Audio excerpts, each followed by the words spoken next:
Welcome to the TWeSS, this week's space show. Hi, I am Oguz Karasu here in Washington DC, and I'm going to talk about many space news from the last week, despite the name of the show being this week's space show.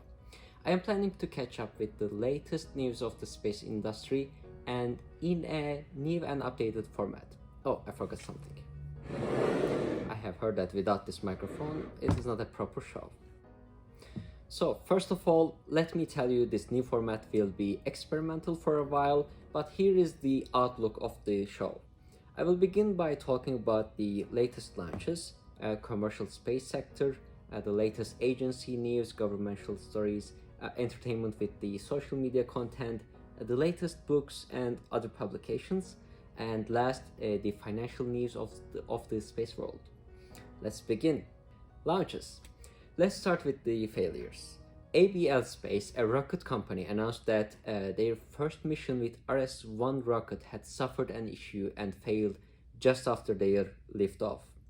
ABL officials said that both the rocket and the launch pad in Alaska were damaged. Next time, they want to send their rocket just like this. 2 days after this failure, this time Virgin Orbit has failed in the UK at their first launch attempt with their modified Boeing 747.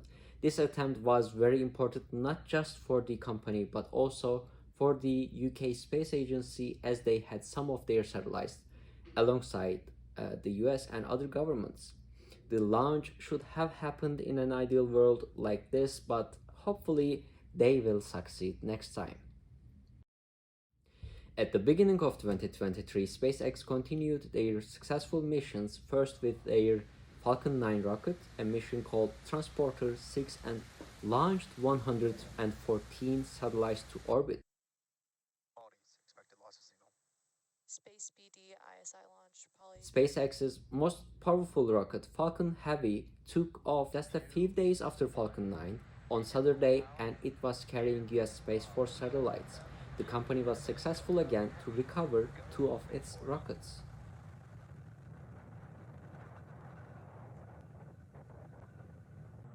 Stage 2 sensor lock guidance. Stage 2 FTS is saved. Booster landing leg deployed.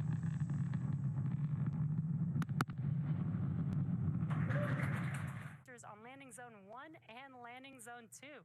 Now with these two side boosters. Again, SpaceX announced that soon they will attempt for launching the first Starship orbital test.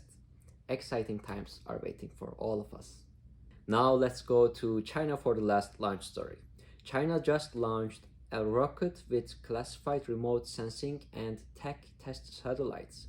The China Aerospace Science and Technology Corporation has provided no details of the work the satellites will do in orbit.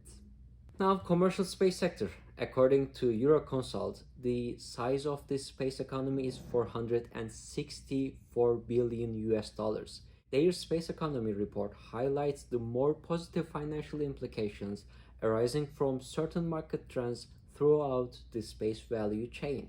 Virgin Galactic now restructuring its leadership because they are planning to restart their space tourism flights. The company hasn't conducted any launches since July 2021, when Branson himself took a flight on board.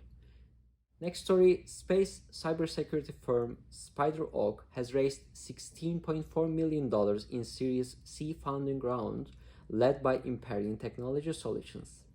And last, one of Turkey's largest private initiatives in the space sector, TWeSS, has launched their second CubeSat called Connecta T2.1 for testing their remote sensing capabilities.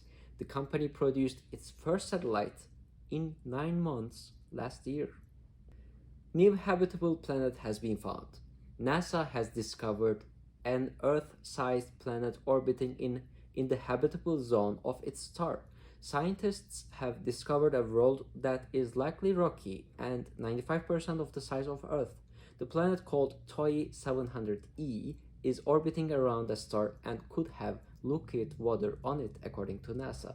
The United States and Japan have signed an agreement that building a long history collaboration in space exploration between two nations. Let's hear what the officials from both sides have said. I strongly hope that this agreement will robustly promote our space cooperation even further and also further expand the fields of cooperation under the Japan-US alliance, which has become stronger than ever under the leadership of President Biden, Vice President Harris, and myself. For decades now, Japan and the United States have worked together to extend humanity's reach in space. We've long collaborated to support the International Space Station. We were two of the first signatories of the Artemis Accord that the Prime Minister referred to. We're partners in the Artemis program, which will return astronauts to the lunar surface, including the first woman and the first person of color. Now I will share European agencies' new announcement while you can enjoy with the images that ESA has shared through their website for this week. With the new year, ESA has also announced new missions for 2023. They are excitingly waiting for the new images from Meteosat, third generation satellite, the launch of the Jupiter icy moons explorers, and of Euclid, and also another Sentinel-1 satellite launch. Now, entertainment section. According to the US media, the US government and also Pentagon has received over 350 new reports on unidentified aerial phenomenon commonly known as UFOs since March 2021. No comments on that. Next, George Santos, the fraud representative of the US House of Representatives, has been placed by the House Republican leadership on Tuesday. The congressman from New York now has seats on the Small Business and the Science, Space and Technology committees, according to a person briefed on the assignments. Wait, is this really happening? Now, just before the publications, I wanted to share a couple of posts that I have seen on the social media platforms and I thought you might enjoy.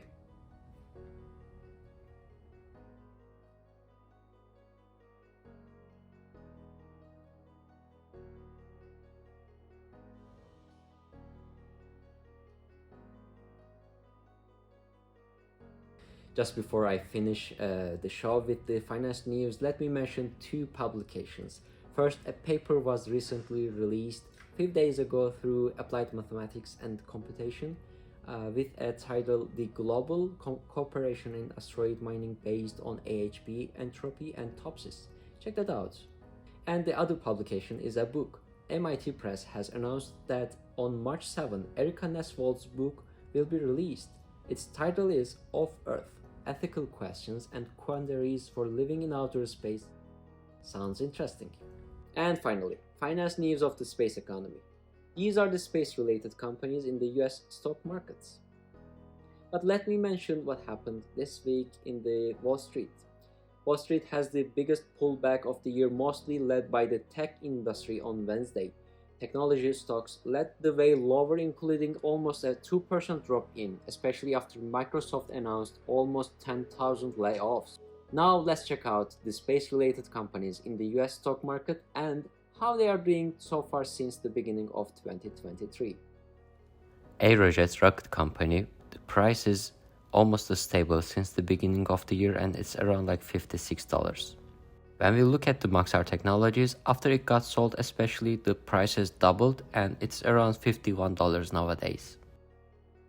Rocket Lab has very volatile price and it's around $4 right now. But we can see that since the beginning of the January, the price went up.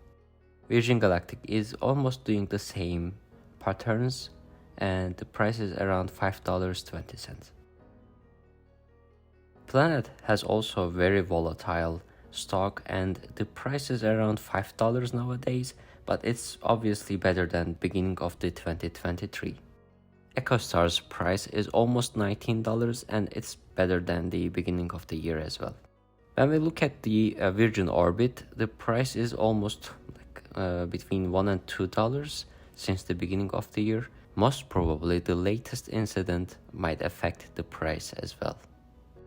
Magellan Aerospace is doing good so far, especially after the new year, and it's around like $8 right now. AST Mobile, the stock price is around $5, and just like some other stocks, it shows the same pattern and it's better than the New Year. Unfortunately, it is not the same for Terran Orbital, and the stock doesn't show any high increase lately, and the price is around $2.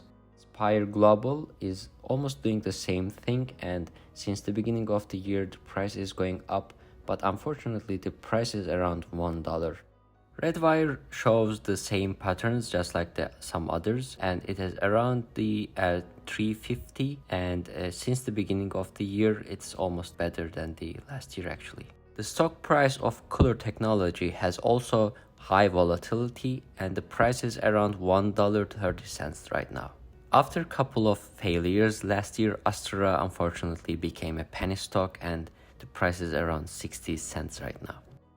The price of Telesat after the new year went up almost $10, but nowadays it is around between $8 and $9. Momentus shows us that became almost a penny stock as well. Since the new year it is better, but it is almost $1. Maritime Launch Services is definitely a penny stock, and it is not even a 2 cents. Cyberspace shows us that the price is almost stable and around $1. Lastly, Interesan is my initiative for the space industry, and hopefully I will provide more details in the near future, and we will see altogether what can be achieved with it.